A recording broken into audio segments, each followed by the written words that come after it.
All right, let's get started as more people are tuning in.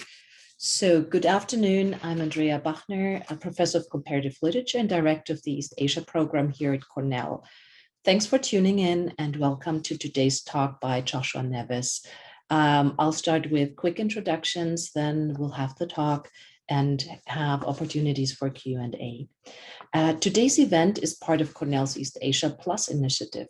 East Asia Plus is driven by a collective of scholars, publishing professionals, curators, and graduate students at Cornell and beyond. And it's dedicated to exploring new possibilities for academic publishing, networking, and collaboration in East Asia media studies and digital humanities research. Within this initiative, we will offer programming related to East Asian media studies. For example, today's event, and stay tuned for the May 20th event with film scholar Tom Lamar, and we hope to be offering more events in the upcoming semesters. In the future, we will provide mentorship and research support opportunities, as well as an East Asia Plus publication series, which is a hybrid of academic book and digital archive. And this will be a sub-series of the Cornell East Asia series, which is an imprint of Cornell University Press. If you're interested in receiving updates on East Asia Plus and are working with us, please email me and I'll put my email address in the chat. For today's event, we're excited that Joshua Neves has generously agreed to share some of his current work. Joshua Neves is Associate Professor of Cinema and Director of the Global Engagement Media Lab at Concordia University. His research centers on global and digital media with a particular focus on video, television, and digital culture. It engages with China, Asia, and the global South and focuses on cultural and critical and political theory and problems of development and legitimacy. He's the author of Under Globalization, Beijing's Media Urbanism and the Chimera of Legitimacy, which came out with Duke in 2020, and the co-author more recently of Technopharmacology, which is forthcoming. He's also the co-editor of Asian Video Cultures with Bhaskar Sarkar, Asian Video Cultures in the Penumbra of the Global, which came out with Duke in 2017. Today's talk, which is generously supported by funding from Cornell University Society for the Humanities, is on Southern effects, Kaiju, cultural intimacy, and the production of distribution. Thank you for joining us.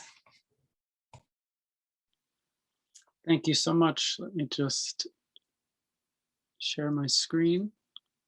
Okay, so thank you so much, Andrea and the collective for having me, and to Emily for the organizational support.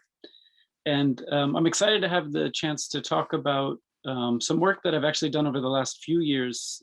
So not necessarily in line with some of my current projects, but I thought it was fitting for the context. So this part of what I'm going to share today comes from a forthcoming essay that will be out later this year in Cultural Critique. That's in a special dossier on the global popular.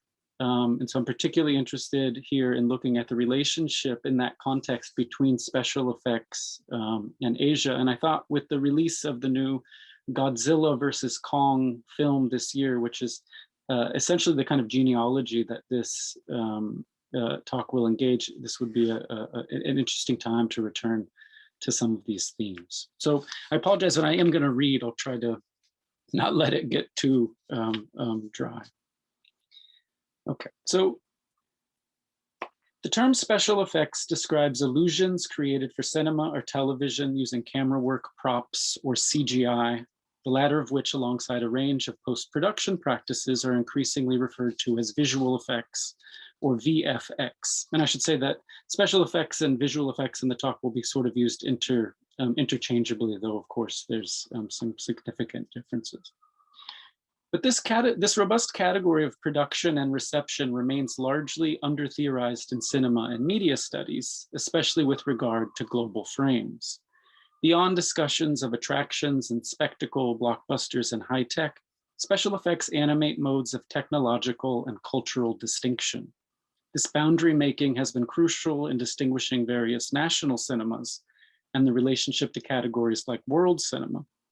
not to mention the derivative genre films widely associated with non-Western productions, and perhaps especially the Asias. So here I have in mind things like the B-movie status of Hong Kong martial arts, Filipino horror films, monster films from Japan, and so forth.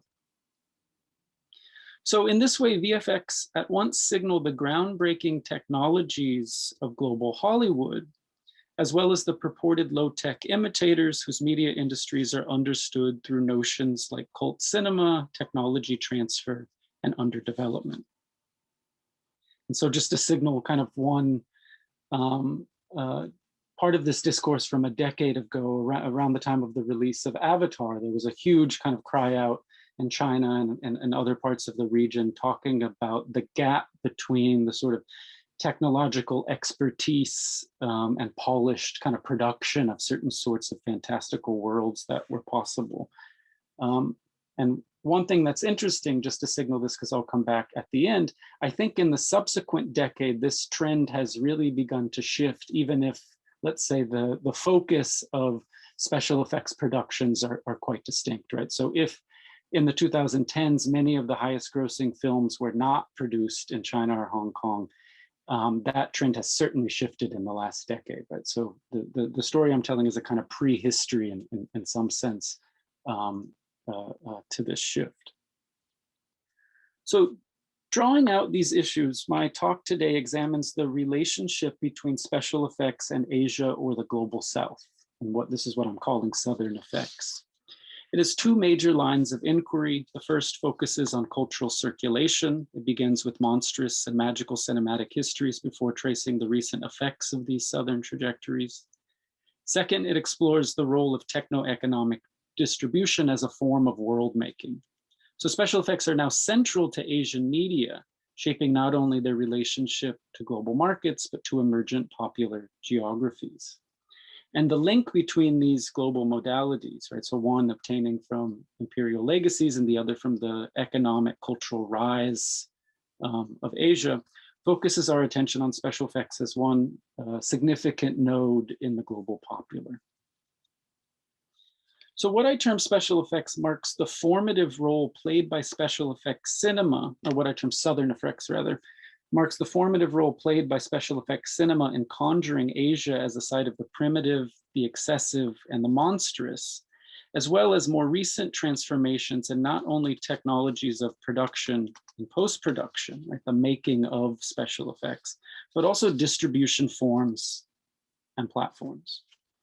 So consider two perhaps odd examples: Hollywood's 2013 sci-fi monster film Pacific Rim, and the transmedial Hanayori Dango, whose global circulation via the 2009 South Korean TV series, among other adaptations of the manga source material, has emerged as a model for transnational cultural productions and achieved a kind of global intimacy. So whereas Pacific Rim signals the decades-long accretion of transnational Japanese and Asian popular culture as a kind of raw material, right? The film relies on a Japanese pop vocabulary and is a tribute to the kaiju versus mecha format. Boys Over Flowers, on the other hand, has become one of the most cited examples of the Korean wave, Japan's media mixed, and an emergent Asian and especially East Asian cultural sphere. So I bring together these disparate examples here to tease out a couple of framing points concerning special effects histories and futures. First, the tendency to understand transnational and transmedia clusters as a contemporary phenomenon overlooks a rich history of regional and supranational circuits and serialization. As I develop below, these entanglements are crucial to the productivity of FX forms. Second, and relatedly, is the tendency to focus on special effects from the perspective of either image generation or spectatorship, overlooking the aesthetic and affective dimensions of distribution. And here I'm drawing a lot on some of Tom Lamar's work, so it's great to hear that he'll be speaking later in the series. So as Tom Lamar puts it in another context, scholarly discourse has tended to stress the production of production over the production of distribution. So in this brief talk, I aim to link these two problematics through both a particular historical genealogy and affective media geography that, as Lamar argues, draws our attention to the fact that distribution itself, quote, is producing something. So this tension is shored up by the technological gloss and nostalgia of Industrial Light and Magic's visual effects for a film like Pacific Rim, which generated over 75% of its box office outside of the US, right, including 110 million in China, followed by Russia, South Korea, Mexico, and Japan, as well as the habit in media studies to view K-dramas and their many counterparts as a sappy regional blip that deviates from the standards of North Atlantic quality TV. So this is to say that the idea of special effects relies on and consolidates understandings of what precisely counts as special or effective, and not simply everyday or normal ways of generating sounds and images. So in what follows, I quite consciously invoke the awkward slippage between Asia and the South, emphasizing frictions between triumphalist and marginalized articulations. This clustering, I hope, brings into view a multiscalar media politics where emergent Asian centers both jostle against persistent Orientalisms and techniques of global management and cast their own shadows of dominance across subnational, regional, and global zones.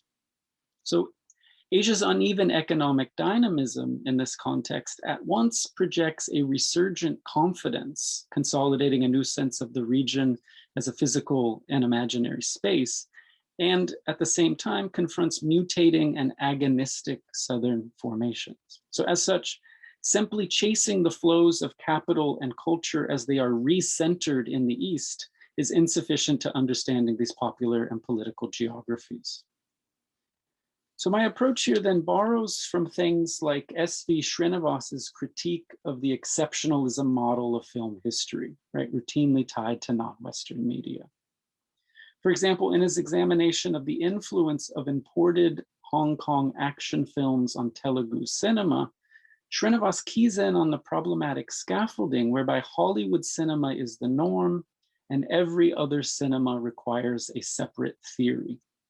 Speculating about alternatives, he writes, quote, "Exceptionalism is a familiar problem in the Indian context, where the eminently justifiable demand to take formal and historical specificity into consideration is often conflated with an indefensible claim that a given cinema, say Telugu cinema, is unique and like no other," end quote. That is, we can say that a given cinema is special, right? An effect of specificity that only makes sense in relation to the West and the rest schema. So instead, interventions like that proposed by Srinivas aim to formulate histories and theories that are both adequate to each, but that also transform our basic understandings of cinema and modernity in the process. Okay, so this is the first section of the paper then, Conjuring Asia. While it's important to note that the significance of visual effects extends well beyond spectacle, indeed, the point is that visual effects have recast even the basic operations of live action and photographic capture, such that even the most ordinary sequences and realisms are now indeed special effects. It is crucial to note that the cultural work and value of spectacular actions, bodies, and worlds remains important to the mobility and effective lure of audiovisual forms. So from Hollywood to Palestine to South Korea, the pervasiveness and diversity of visual effects techniques are occluded by well-worn technophilias and assumptions about the geography of innovation. Even techniques like rear projection, the chief compositing effect in classical Hollywood cinema, remains a mere backdrop in film history. But the capture of live action in front of pre-filmed projections underscores the tensions between Hollywood's Fordist production and its purported aesthetic of seamlessness, right? So in fact, it becomes a good place to mark where these seams begin to show. So I want to hold on to this literal and metaphorical gap between the foreground and the background, live and transmuted, as a way into a rather different genealogy of special effects in and about Asia. So from the history of the current reboots, from both the history and the current reboots of the King Kong and Godzilla franchises, to the 2013 Chinese-Korean blockbuster Mr. Go, among more recent popular works in the kaiju effect mode, including, as I mentioned at the outset, the recent Godzilla and Kong vehicle. This inelegant genealogy, which traverses historical periods, historical contexts, and media forms, foregrounds a century-long fascination with King Kong's, among other strange beasts, discovery, capture, and towering fall to death. A GIF-like loop consolidating the racialized and geopolitical dimensions of FX's reality effect. So this repetition and its resignification or reanimation in Asia and globally is at the heart of special effects magic and contested fecundity. Numerous remakes and transmedial productions perpetuate this thrall, demonstrating the volatile, if fragile, significance of iconic bodies as technologies of circulation. Among other kaiju and FX worlds, this fascination is shored up by the current reboot of both the King Kong and Godzilla franchises by studios in the US and Japan. So for instance, this is just a partial list of some in the current series, licensed to both Legendary Pictures and taken up by Toho in both anime and live action forms. The reboot includes loose iconic and generic affiliates like Pacific Rim and Mr. Go, as well as the transnational revival of this franchise as pictured in the graphic here. The current fascination with Kong and Godzilla buttresses Asia's resurgent visual power, as well as complex political economic struggles over the value, meaning, and rendering of special effects bodies. So my interest here then is to kind of draw out some of the history of this cycling, right? The current franchise doesn't come out of nowhere. Kong's ethnographic spectacle, made possible in the original 1933 film by fantastical effects like Willis O'Brien's stop motion animation, models and miniatures, matte painting, and rear projection, has fed what Fatima Tobing-Roning calls a fascinating cannibalism, a phrase describing the Western desire to consume images of the other's body.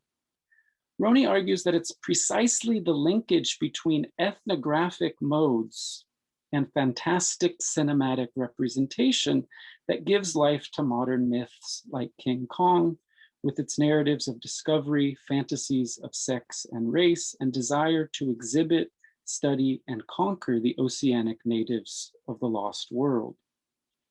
It is this desire for proof by observation, Roney notes, that brings anthropology and horror together as an ethnographic cinema, a mode she extends to include a range of cultural practices centered on the racialization of indigenous peoples. I want to build on Roney's provocative reading and zero in on the essential role played by visual effects in creating spectacular fictional worlds that promise proof by observation, right? Indeed, in conjuring a particular mode of threatening realism. So put simply, computer-generated sounds and images, among other techniques, combine documentary realism with blockbuster fabulations in ways that continue to shape ongoing colonial and racial imaginaries. I argue that special effects as a social practice of production and distribution is a kind of missing link that animates imaginaries of the backward, excessive, and threatening South with its monsters and despots, pirates, and terrorists, while engendering explosive contact zones and iconic forms and platforms like those shored up by Kong, Godzilla, and so many others. Kong's plasticity is emblematic of such tendencies, from the 1933 film and title roles in the Godzilla franchise to remakes in the US, including as well as innumerable copycat productions, including things like South Korea's Ape, Hong Kong's The Mighty Peking Man, Bangladesh's Banglar King Kong, among many others, as well as transmedia spin-offs, remixes across print, theater, animation, video games, toys, and amusement parks. And Banglar King Kong in particular is an interesting one in this context, as it brings together kind of the piratical elements of incorporating footage from the 1976 Hollywood film with a kind of very amateur level musical remake shot on a video camera, right? So you get a sense of the thrall of this film and this figure as a way to experiment with and occupy special effects as a kind of speaking position. Here it's useful to recall the basic definition of special effects as a form for creating bodies and environments which look realistic, but would be too dangerous, impractical, costly, or simply impossible to capture on film or in front of a live action camera. In this context, ethnographic effects like King Kong not only recreate public desires for authenticity or proof, but generate new and volatile realisms. These effects rely on the promise of cinematic indexicality to confer an evidentiary status onto plastic worlds. Like the primitive ethnographies from which the film emerges, not to mention its own structure as the making of an ethnographic film, King Kong, among many other examples, brings into relief visual effects claim to both document and to conjure. Here, the current emphasis hence the current emphasis by countries everywhere, but especially in the global South, to develop visual industries capable of captivating both domestic and foreign audiences and becoming spectacularly intimate on a global scale. So part of what I'm interested in here is why special effects bodies in particular take on this role in global film industries.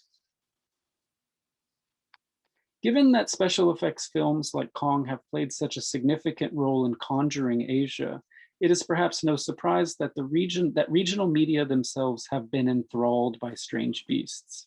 Iconic monsters not only drive forms of optical colonialism, but have also served as points of contact and forms of racial and differential control that, following Roni, can be thought of as what she terms the third eye. That is, quote, the sense of always looking at oneself through the eyes of others, and therefore the fraught subjectivities that struggle to cohere around monstrous and composited forms.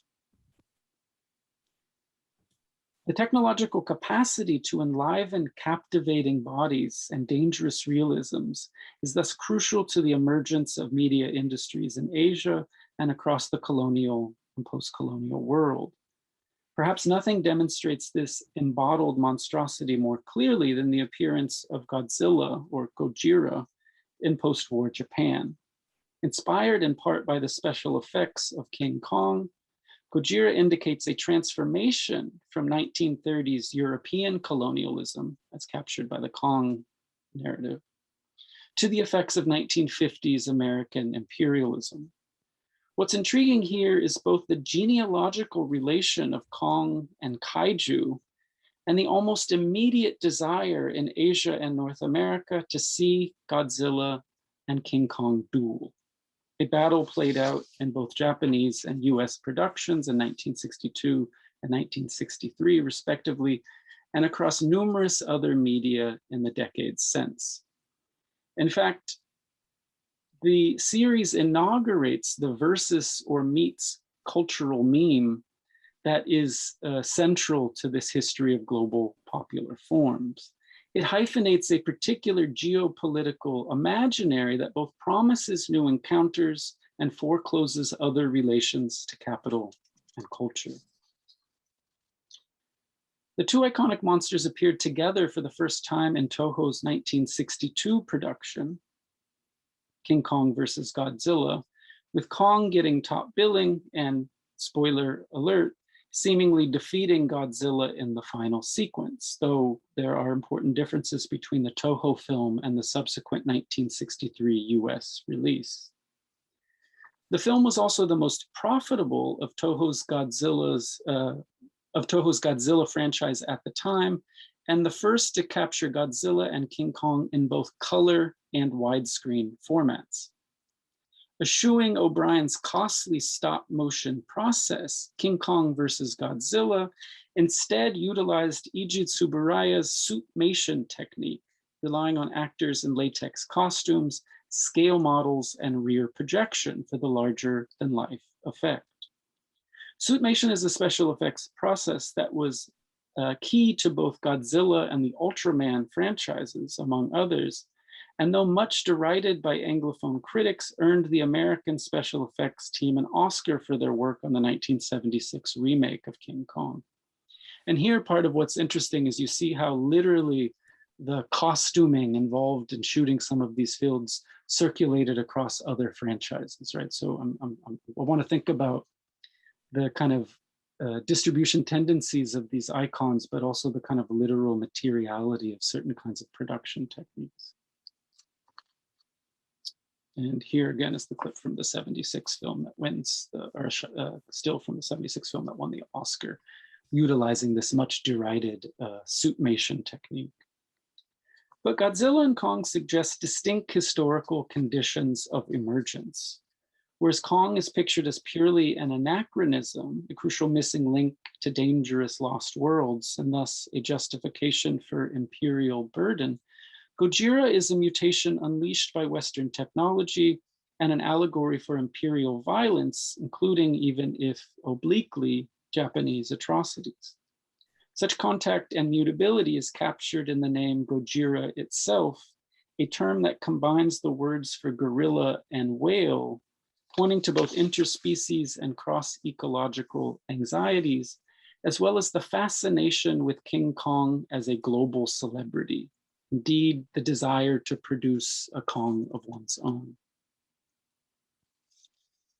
A key innovator in Japan's tokusatsu or special effects tradition of kaiju or strange beast films, the Godzilla franchise, among many other examples, demonstrates the importance of visual effects creatures like Kong and Godzilla as apertures to the popular.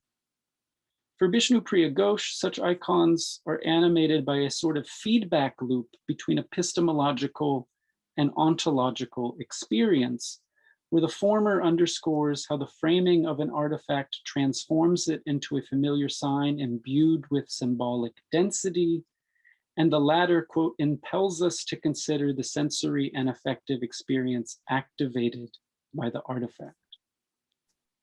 So this loop between the cognitive and the sensorial Ghosh notes is what makes icons seemingly magical technologies, right? What we might say gives them their special effect. Ghosh's materialist theory in this way pushes beyond the Persian understanding of the icon as merely a signifier understood to resemble or imitate the signified, and instead emphasizes its social capacity to enable the, quote, recognition of collective aspirations with transformative effects. It is this mutable resemblance that enables Kong and Gojira to become both globally intimate and politically volatile, including their ability to move across contexts and media and to be continuously reimagined and remade. So here I want to make 2 points that hopefully give some texture to the more theoretical observations I just made. So 2 points about iconic form and the other about distribution. So first, as Ghosh notes, the icon propels a particular logic of signification that points back to a prior scene or encounter.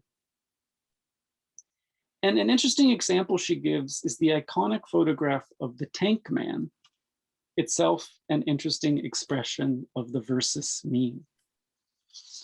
Here, Ghosh writes, quote, at one level, the photographic capture of the Tank Man is simply a graphic inscription indexical in its operation.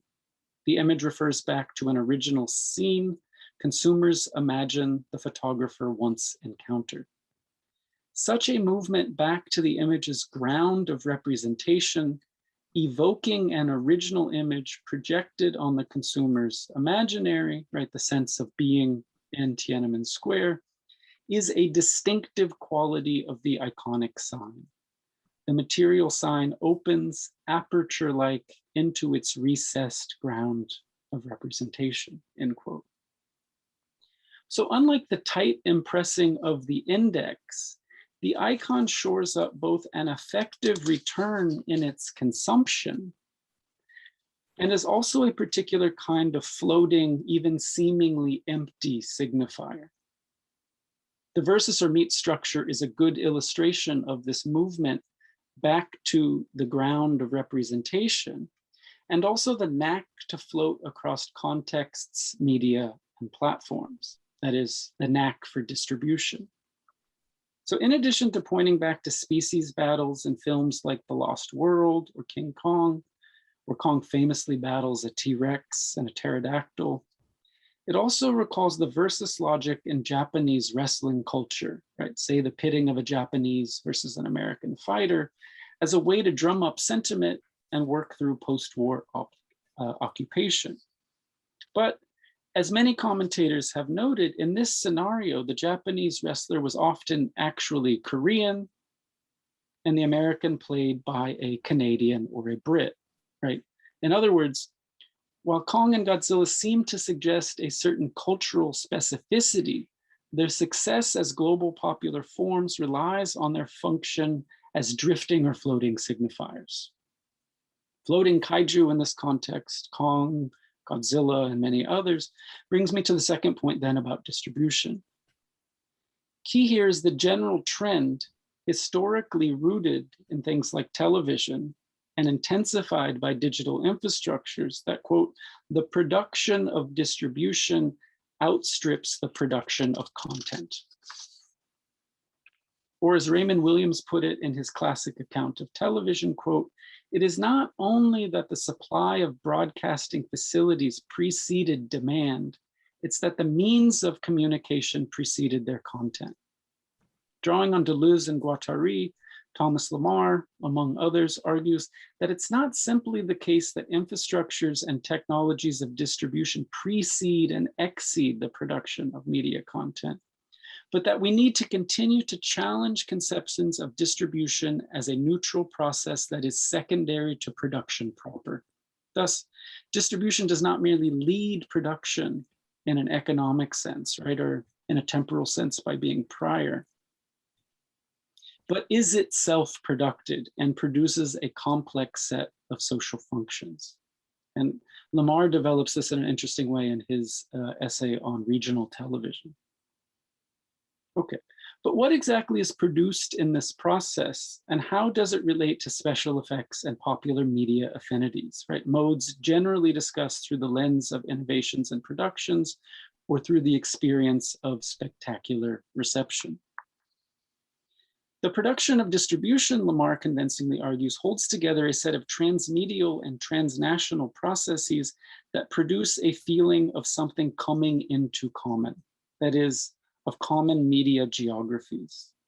Crucially, many of the resulting affinities, right, like our understandings of certain regionalisms, diasporic formations, or other folded socialities, are often out of sync with existing ideas of territory and geography, and thus the people and the popular, and instead point to a set of effective engagements that emerge in the space between the transmedial and the geopolitical. For example, Lamar offers an opposing reading of the regional significance of the series Boys Over Flowers. Rather than tapping into some pre-existing and shared East Asian cultural sphere, which is often the assumption in the literature, the popularity of the manga, anime, and live-action TV and movies across Asia are understood to be an effect of distribution, right? As Lamar puts it, quote, its where is between media and nations.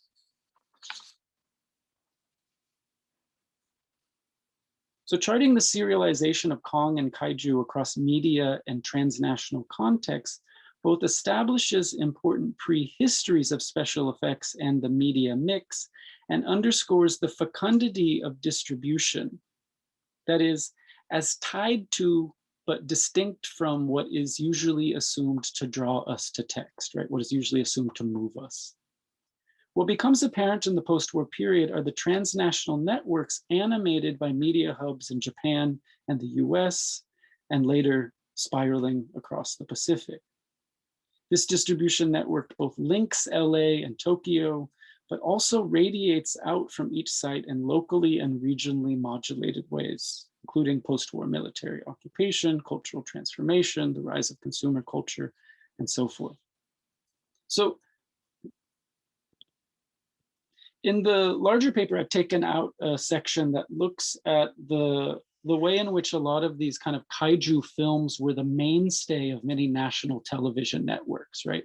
Operating as a kind of cultural wallpaper that gives some sense of the kind of affective and geographic claims associated with certain modes of film and television, which of course extends to things like VHS and optical disc cultures, and is only intensified by the rise of the internet, social media, and so forth.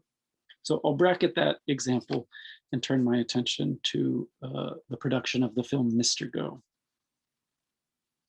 So another key example of this special effects assemblage is the Korea-based Dexter Digital, the special effects arm of Dexter Studios. Dexter Digital was formed to support the production of Mr. Go, a Chinese-Korean co-production that reanimates the Kong form and format into a popular film about a baseball-playing gorilla, Ling Ling. And here I just want to show a brief clip from the kind of a special effects promo reel highlighting the making of this film.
Okay, so not only does the film reference classic monsters and fight scenes, as when a helicopter chases the gorilla Ling Ling across a rooftop of a baseball stadium, or when two gorillas, they introduce a bad gorilla at the end, fight it out in the closing sequence, but it also links the emergence of Korean and Asian visual effects industries to the capacity to render Kong-like gorillas. So as recently as Bong Joon-ho's 2006 film, The Host, the surging Korean media industry worried over the lack of local capacity to produce spectacular, moving, and realistic beasts. For instance, numerous critics lampooned the fact that the Godzilla-like mutation in The Host had to be produced by effects companies based in Los Angeles, New Zealand, and elsewhere. And indeed, for decades, the visual effects industries in Asia have been criticized for failing to match Hollywood's spectacular action sequences, fantastic worlds, or lifelike creatures. In this way, visual effects continues to shore up a mode of threatening realism that treats hegemonic fabulations as an evidentiary aesthetics, preserving a world picture marked by Asian or Southern aberrations. Claiming to be the largest FX studio in South Korea at the time, Dexter Studios, which has since rebranded several times, distinguished itself with its capacity to render digital creatures and environments in films ranging from Detective D, Rise of the Sea Dragon, and Chronicles of a Ghostly Tribe, to Ashfall and the forthcoming film Mogadishu for later this year. Its renderings of water and its facial and fur motion capture technologies in particular garnered industry-wide attention.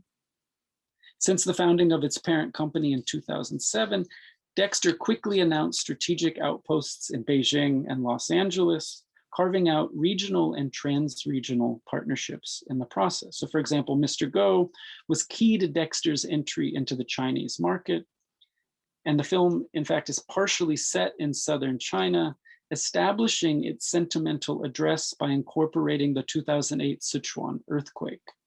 In fact, it is the need to repay debts arising from the devastating earthquake that prompts the relocation of Ling Ling, formerly a local circus act, to Seoul to sign with the Doosan Bears baseball team, followed by a bidding war with marquee Japanese baseball franchises to secure the talents of the home run hitting gorilla. So I won't attempt to describe the plot of this film because it's about as convoluted as I just suggested, but it is a very fascinating vehicle for co-productions and for showcasing the capacities of an effects firm and industry in the region.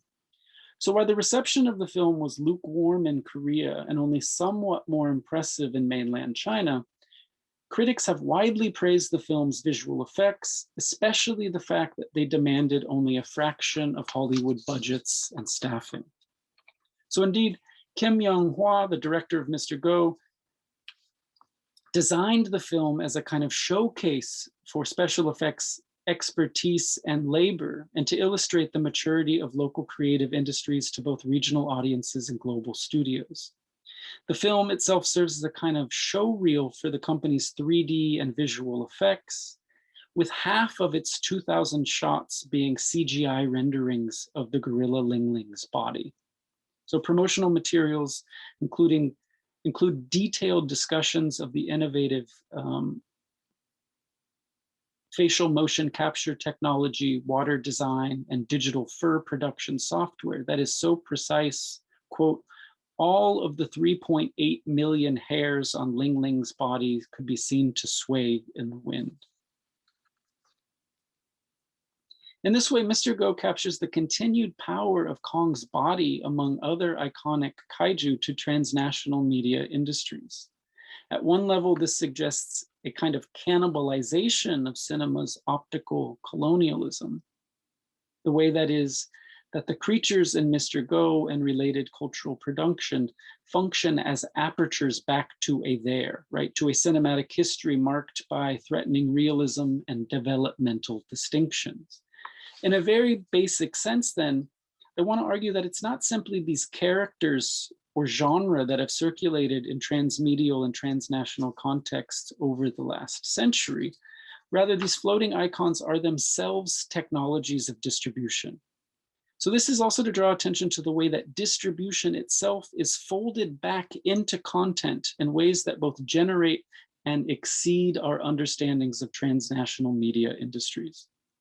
So as with discussions of Hanayori Dango, whose success is often understood as capturing a predisposition or affection for certain content, right? To tap into pre-existing cultural, linguistic, or regional affinities.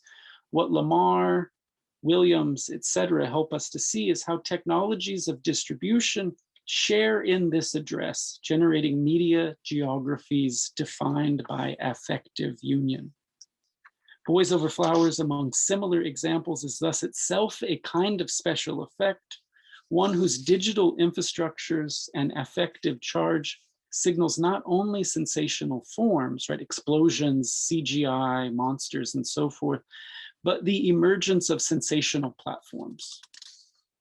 In the context of both enduring imperialist legacies and macroeconomic and cultural shifts, what I want to draw attention to is the savvy embrace of distribution effects by Asian and Southern media industries. So consider, for example, China's embrace of distribution. While in the short term, Chinese cultural productions largely failed to generate the same global fascination of, say, K-dramas or Hindi spectacle films, it adopted clear strategies towards facilitating and controlling distribution and exhibition platforms, right? From large formats like the Olympic Games to film exhibition. The explosion of China's domestic film box office profits, including the rapid construction of new theaters, or even the purchase of the US theater chain AMC by Wanda in 2012, right, are just some of the examples of this trend. Co-productions are yet another important part of this impulse for distribution. Chinese and Korean funding for Mr. Go, for example, combine Korean visual effects, stars, and media cachet with access to Chinese markets, the inclusion of Chinese actors and storylines, as well as a thickening zone of ambient media encounter. Here we can return to Mr. Go, the versus meme, and the North versus South orientation of this brief talk. The engagement with special effects in and as Asia has emphasized the durability of certain lineages, right, like Kong and Godzilla, as well as their simultaneous emplotment in narratives and audiovisualities of conflict and competition, where the future of the world seems to rely on the outcome of monster versus monster. This coincident frame, echoing a kind of pop clash of civilization model of geopolitics, indexes the threat of contact both within diegetic worlds, right, within the media themselves, and as part of the physical movement of media forms. The versus logic, in other words, is a kind of vehicle or infrastructure that enables what I've termed Southern effects here. It suggests both how forms are routed through particular nodes in the world system, as well as how the core periphery logic of the versus or meets structure forecloses diverse commonalities animated by these distribution geographies. This deep ambivalence is at the heart of special effects as an effective constellation, which I have argued exceeds spectacular audio visions and titillated spectators. So what I'm calling special effects or Southern effects then throws light on both enduring colonial imaginaries, which are literally represented in cinema and visual culture and shape global techno-economic aspirations, as well as the potentiations of popular forms and platforms. These zones highlight more than the savvy of Asian media capitals and capitalizing on subaltern images and worlds, as Ray Chow argues in the chapter framing the original in her book Entanglements. Instead, they also trace significant points of contact and commonality amongst people and populations that are usually understood apart, right, as disconnected or even untimely. This connection returns us to the coming into common, to take Lamar's term, intensified by distribution technologies. We would do well to extend this understanding to the encounters animated by visual effects, including both iconic technologies and media networks before and beyond television and the internet. It is in the gap between infrastructures, right, and states, to build on Lamar, that the feeling of a shared world coheres, even if, in the example here, right, in the form of a kind of world versus world logic. These technologies and infrastructures are crucial to producing social intimacies, connections that are generated by and yet prior to the circulation of content itself. A good example of this gap or jostling between infrastructures is the seemingly natural way that characters like Godzilla, Kong, and so many others shift forms and drift across worlds. For example, Dexter Studios redeploys its own character design and algorithms to extend its footprint, as it did when it introduced a gorilla character resembling Ling Ling into the 2015 K-drama Hide, Jekyll Me, or recruited the Girls' Generation to produce a music video for Mr. Go. These examples of convergence or the media mix are by now very familiar, and yet they signal both a recognition of distribution sensorium as well as an anxiety over shared world or feelings. As Lamar puts it, quote, "The resulting politics of feelings depend on the extent to which such feelings serve to erase or mask the discrepancies between infrastructures, or on the contrary, to reveal and exacerbate them." This is, I think, the question posed by the current fascination with Kong and Kaiju, and with what visual effects produces as a global popular form. And just to very quickly end here by returning to where I started, in this sense, it's quite fascinating to see this kind of remake logic continue, right? So here's a picture of Kong from the recent Godzilla versus Kong film. And to return to the anecdote about China, it's also interesting to see that the film, which has done quite well in the box office, all things considering the pandemic, be heavily, easily defeated by a small budget character film in the Chinese box office, right? So we're at this kind of moment of, I think, reconceptualizing the work of some of these special effects histories in distinct East Asian markets. So thanks.